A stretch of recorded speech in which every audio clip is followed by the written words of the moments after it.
yule kwangu naweza nikamnunua na nikamuuza kwa hasara. Lile tena asiniguse, kama anijue asiniguse. Mwijagu ni chawa. Ni chawa wa watu ambao anatumika na watu. Leo katumika na huyu, leo katumika na huyu. Huyu huyu. Kuna wakati aliwahi kusema kwamba anataka kumleta Silent Ocean Mo aondoke. Huyu choko kabisa wewe. Nakupa onyo choko, nyamaza. Amesema usimtaje kwa ubaya Try Again.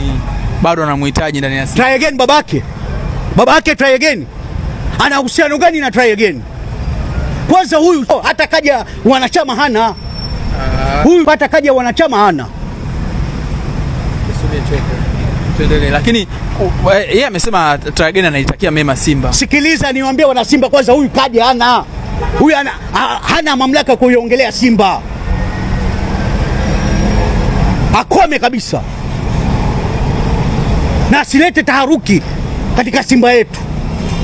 Wewe mtu ambaye anatuangusha, mtu ambaye hatumtaki, anasema tusimseme. Wewe babako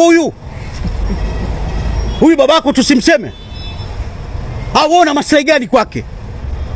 Wewe inakuhusu nini? Wewe kwanza sio mwanachama. Wewe inakuhusu nini kwamba useme eti nisimseme?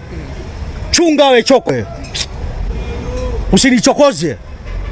Bwana, mwindo wa Simba lakini mtu sana tu kutoa maoni yake. Yeye kasema ukiongea kote usimguse Try Again. Unajua Try Again babake? Kila mtu anaamini. Nakuuliza mimi Try Again babake? Watu wana Simba wote tumtaki Try Again. Hata kumsikia hatutaki. Try Again. Hatumtaki hata kusikia. Mwenyekiti wenu amemchagua, unasema mwamtaki? Nani kachaguliwa? Sasa hivi nani yeye? Mwenyekiti kamteua, ona. Sasa si wote ndio hivyo hayo. Ndio timu moja hao. Na huyu Mwijagu naye kaingia humo.